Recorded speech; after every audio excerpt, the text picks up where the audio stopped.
thématique santé. On parle de la dysfonction érectile, ce trouble de l'érection qui touche les hommes. Un sujet encore tabou. On va essayer de lever un coin de voile sur ces causes, la définir et bien sûr avoir le traitement idoine. Tout ceci avec notre docteur de ce jour, docteur Nguessan Justin. Il est urologue. Mais avant, élément explicatif.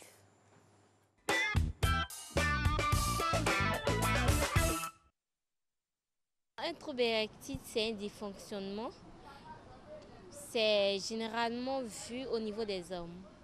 Voilà, les hommes, bon, souvent ça dérange un peu. C'est une maladie qui est liée au sexe. Et lorsque monsieur ou madame sont couchés et qui veut passer à l'acte sexuel, et ça arrive que monsieur, lorsqu'il a les érections souvent sont pas longues, ne durent pas. Et je pense que ça n'arrange pas souvent le couple. Les troubles de l'érection. Le sujet est tabou par excellence. L'angoisse de la panne virile, passagère ou chronique, hante l'homme depuis toujours. La dysfonction érectile toucherait plus de 20% des hommes de plus de 60 ans. On parle de dysfonction érectile quand on constate une incapacité à obtenir ou à maintenir un rapport sexuel satisfaisant, soit persistante ou récurrente, pendant une durée d'au moins 3 mois.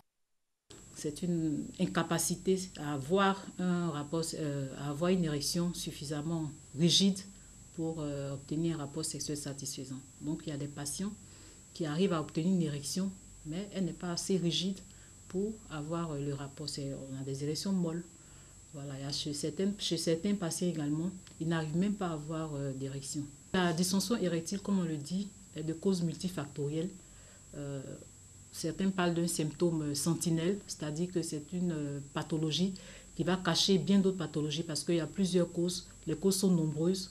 Elles peuvent être dues à plusieurs facteurs, à savoir, elles peuvent cacher des maladies cardiovasculaires, elles peuvent révéler des maladies psychiatriques. Les causes sont nombreuses et sont souvent artérielles ou organiques. Diabète, hypertension artérielle, tabagisme, surpoids, stress, manque d'exercice physique, etc. Qu'elles soient hormonales, médicamenteuses ou neurologiques, ces troubles nécessiteront une attention particulière. Au souffrant de cette maladie-là, de ne pas cacher la maladie, il ne faut pas avoir honte de ce qu'on souffre. Pour vivre mieux dans la vie, il faut s'exprimer, il faut dire ce qui se passe dans ta vie pour qu'on puisse t'aider. Il n'y a pas à avoir honte dans une maladie. Je connais véritablement un ami qui en souffrait, mais il m'a fait part de cela. Et je lui ai dit d'en parler avec sa femme. Et si possible, d'aller voir peut-être un psychologue pour essayer d'en débattre un peu. Et il a suivi un peu mes conseils. Il a eu un monsieur comme ça qui traitait ça avec la thérapie traditionnelle. Et quelques temps après, il m'a fait savoir que même si ce n'est pas ce qu'il lui voulait, mais au moins, il a trouvé quelqu'un qui pouvait vraiment l'aider dans ce sens.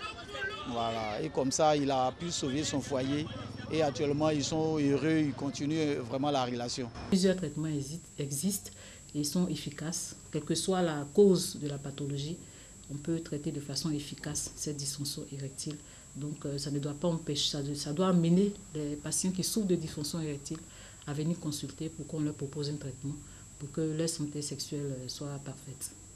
Impuissance, dysfonction érectile, trouble de l'érection, panne sexuelle, autant de qualificatifs pour un même problème qui toucherait un homme sur 3 de plus de 40 ans. Handicapante pour la vie de couple, la dysfonction érectile n'est pourtant pas une fatalité et pourrait même être, dans de nombreux cas, résolue.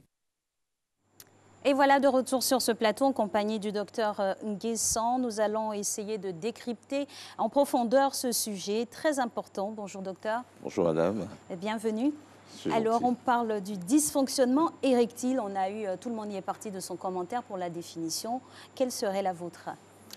Je voudrais d'abord dire que pour les patients qu'on a l'habitude de rencontrer dans nos différents cabinets et en milieu hospitalier, le terme qui est le plus usité, c'est l'impuissance sexuelle. C'est ça.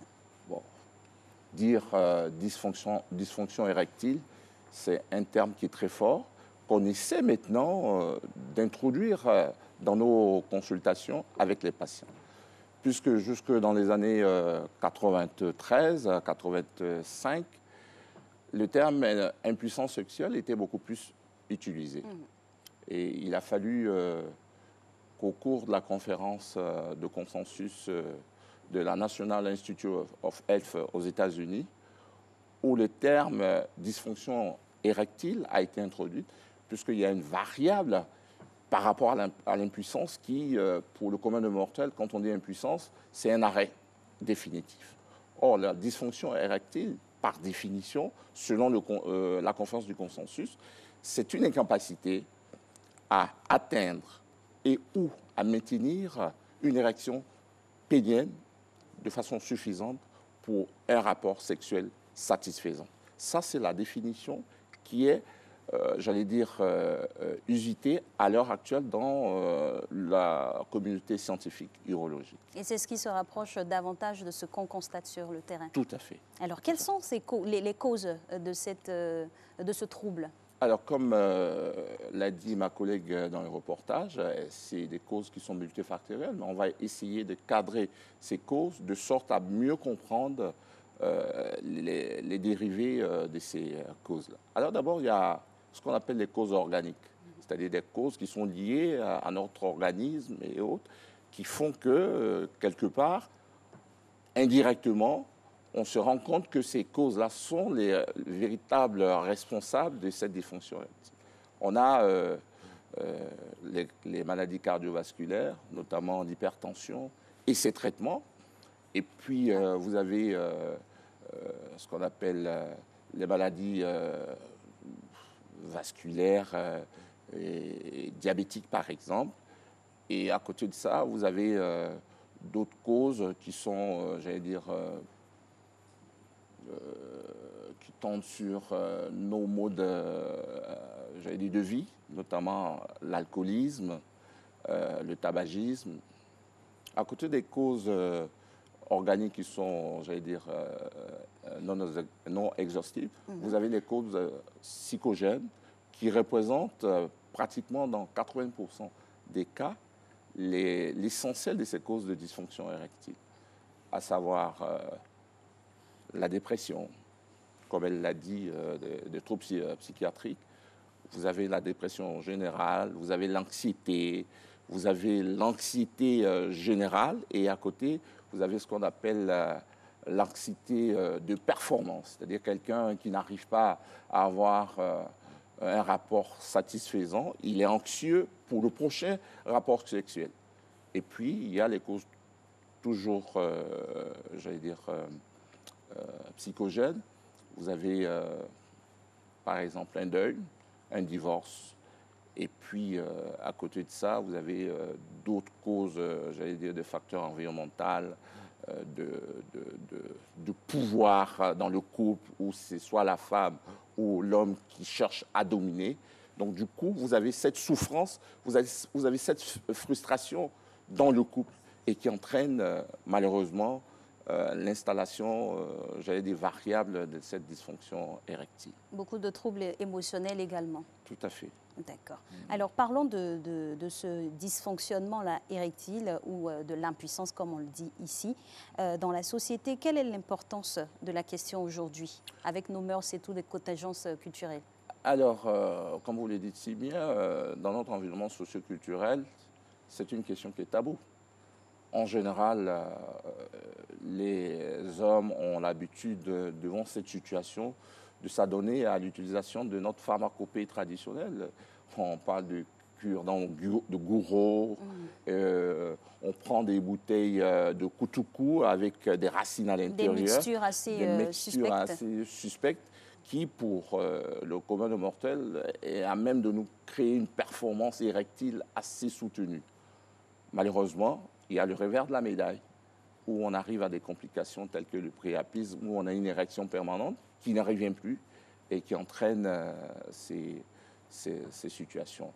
Mais ce que je voulais dire, toujours dans les causes organiques, pour revenir sur les causes organiques, il y a un pan de la dysfonction érectile qui qui n'est pas lié à l'individu, mais qui est lié à un acte chirurgical qu'on est amené à poser, notamment dans les cas des cancers de la prostate, où on a à réaliser une prostatectomie radicale, où on est amené à sectionner les nerfs, ce qu'on appelle les bandelettes neurovasculaires, qui permettent d'avoir une érection. Dans ces conditions-là, le malade, dans sa souffrance, puisqu'on lui explique ce dont on est amené à faire, c'est la guérison devant un cancer de la prostate.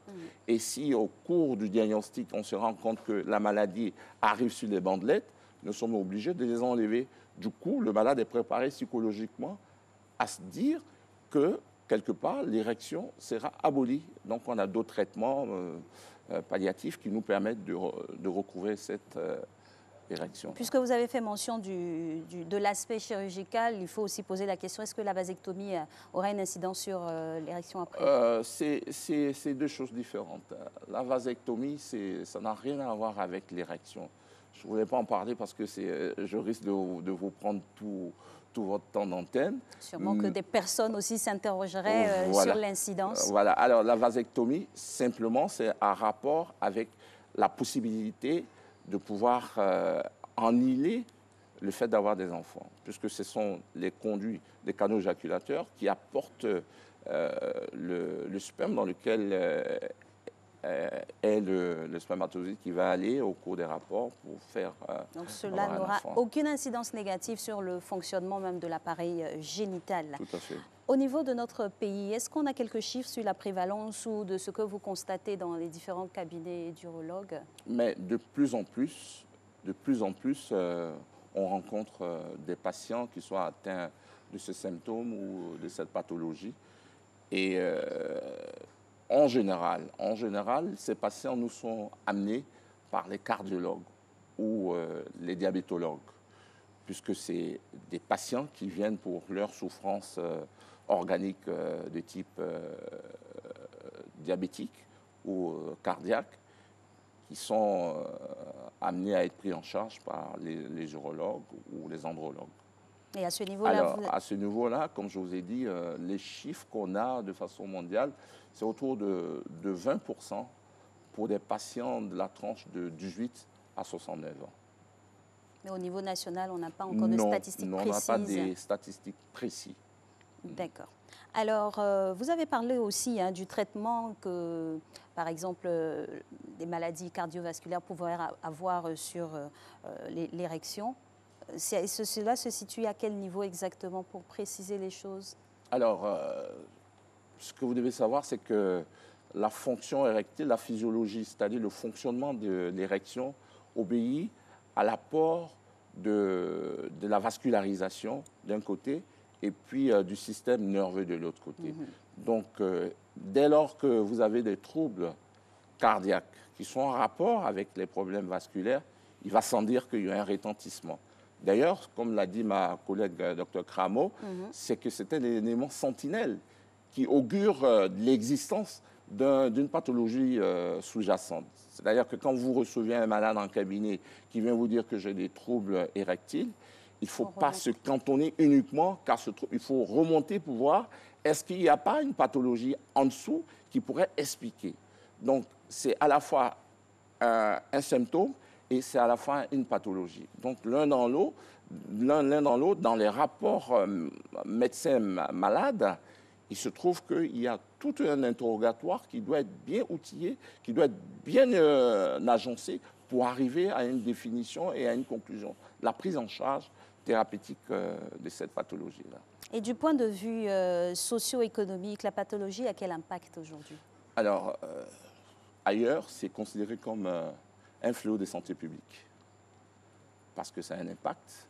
Et je vous ai dit de façon relationnelle, s'il y a un déficit de communication, s'il y a une absence d'intimité dans le couple, il va sans dire que la partenaire ou le concerné, quand il arrive au boulot, il est complètement, j'allais dire, à côté de la plaque. L'activité économique à laquelle il s'adonne sera ralentie, puisque psychologiquement, il y pense. Et sa frustration, sa souffrance, elle est permanente. Il faut pouvoir se libérer. Comme on le dit, c'est le nœud de la guerre. Ah oui, quand on sait l'importance de l'acte dans l'équilibre même émotionnel ou d'autres contingences de l'être humain, c'est clair que cela a des conséquences très graves. On parle de ce sujet-là en prélude toujours de la Journée internationale de la femme. Il y a des conséquences sûres dans le couple. Tout à fait. Donc comment aider son partenaire qui subit ou qui vit ce trouble à pouvoir s'en sortir? Alors, d'abord, le traitement, comme je l'ai dit, il est psychologique. C'est-à-dire il faut que vous en parlez dans votre couple. Il faut qu'il y ait un partage. Et en général, quand le patient arrive en cabinet, s'il est marié, on souhaiterait que l'épouse soit là, puisque le traitement, il est d'abord, j'allais dire, psychologique, avant d'être, j'allais dire, thérapeutique en utilisant des médicaments. Il faut pouvoir échanger, il faut qu'il y ait cette complicité. Les malades, par exemple, qui sortent d'un divorce ou d'un deuil, psychologiquement, ils ne sont pas prêts à se retrouver devant une relation telle que l'ancienne relation où ils avaient des performances et pour lesquelles ils étaient au top. Il faut pouvoir les accompagner. Et puis maintenant, en fonction de ça, s'il faut introduire les traitements médicamenteux, dans ces conditions, on les aide aussi à le faire. L'accompagnement psychologique, il intervient à quel niveau? Au niveau du patient, c'est clair, mais au niveau de la compagne ou du conjoint également, parce qu'il faut aussi convaincre le conjoint que tout va bien se passer. Tout à fait, tout à fait. C'est pour ça d'ailleurs que je vous dis, la relation patient-médecin est une relation qui doit être imbriquée, c'est-à-dire qu'il doit avoir une confiance mutuelle. Et l'écoute du patient est pour nous, j'allais dire, primordiale à l'accompagner dans le traitement. S'il n'y a pas de confiance, alors on retourne encore à la case départ, malheureusement. Parlant de traitement médicamenteux, on sait que la prise en charge ici sous notre OPIC, ce n'est pas très donné, 40 000 francs par comprimé. Ah, vous avez le traitement, le coût du traitement, c'est bien. Quelques petites recherches avant l'entretien. Donc, ça c'est pas un frein au traitement? Le train n'est pas un frein pour la guérison? Si, mais c'est pour ça d'ailleurs que je vous disais tantôt que ailleurs, c'est considéré comme un fléau de santé publique. Et les caisses de protection sociale, notamment en Belgique et en France, prennent en charge ces médicaments-là. Ici, en Afrique, le problème, c'est de se retrouver autour d'une table et voir dans quelle mesure on pourrait aider les populations à avoir accès à ces vrais médicaments. Parce que quelque part, c'est vraiment un frein, 40 000 francs, la boîte de 3 et puis la boîte des 4, pour ne pas citer le nom des médicaments, à 110 000 francs. Ce n'est pas donné pour quelqu'un qui a le SMIC. Il a beaucoup plus à faire ailleurs qu'à mettre tout son salaire du SMICard dans un traitement, quoique important pour son équilibre dans son couple. De votre position, quelles sont peut-être les ébauches de solutions que vous préconiserez pour une couverture, une subvention pour aider les patients? Mais c'est une question, j'allais dire, de santé publique. C'est le politique qui doit définir un cadre général pour voir dans quelle mesure cette pathologie puisse être prise en charge. Il n'y a pas que cette pathologie, il y a encore d'autres pathologies pour lesquelles il faut s'asseoir et voir comment définir la prise en charge et le coût de ces traitements-là. À ce niveau, 40 000 francs, c'est sûr que la majeure partie des patients sont des personnes d'un certain standing de vie. Tout à fait. Les autres sont logés à quelle enseigne ou des solutions palliatives? Non, je pense que solution palliative, non. Il faut chercher une solution générale pour toute la population, puisqu'on est là pour la population générale. Mais là, 40 000 francs, ce n'est pas donné. C'est pas donné. Qu'est-ce que celui qui est en train de nous suivre, qui subit cette maladie-là, peut faire? Mais dans un premier temps, c'est de pouvoir rencontrer un neurologue. Et le volet psychothérapique aura son importance dans ces conditions, quand on sait que le coût est un frein à la prise en charge. On sait aussi qu'il y a des assistants sociaux dans les communautés, ça et là. Ça peut être, pourquoi pas, une lueur d'espoir? Mais ça n'aura pas d'incidence? Non, tout à fait. Ça pourrait avoir une incidence, mais dans ces conditions-là. Donc, nous servons avec les assistants sociaux une courroie de transmission d'approche qui puisse, encore une fois, de façon psychothérapique, leur permettre de retrouver ou de recouvrer un tant soit peu leur fonction érectile normale. Alors à toutes les personnes qui nous suivent et souffrant de cette maladie, qu'est-ce qu'on peut leur dire pour garder en tout cas l'espoir et il faut toujours garder l'espoir et puis rencontrer ou aller en consultation. Même le médecin généraliste peut se permettre de prendre en charge cette pathologie pourvu qu'il y ait un encadrement, qu'il y ait une approche, j'allais dire, multidisciplinaire dans la prise en charge de cette pathologie. Merci infiniment, docteur Nguessan. Je voudrais profiter de votre antenne, puisqu'on parle de dysfonction érectile. Il n'y a pas que ça. Il faut voir le cadre général de la médecine sexuelle, où il y a d'autres pathologies qui sont aussi concernées par le type de pathologie dont on vient de parler. Et du 26 au 29 mars, nous organisons un congrès, peut-être pas le 14e congrès de l'Association panafricaine des chirurgiens urologues, qui aura pour thème notamment la prise en charge en Afrique des troubles, j'allais dire, sexuels. C'est un sujet d'intérêt général, donc on peut y accorder du temps. Merci infiniment, docteur Nguessan Justin, pour votre contribution. On espère que tous les malades ne sont pas désespérés, hein. Il y a toujours une solution. Et puis les femmes, il faut accompagner les conjoints dans ce processus de guérison-là. C'est bénéfique pour l'équilibre de la famille. Merci de nous avoir suivis. On se revoit demain. Je vous en prie. Au revoir.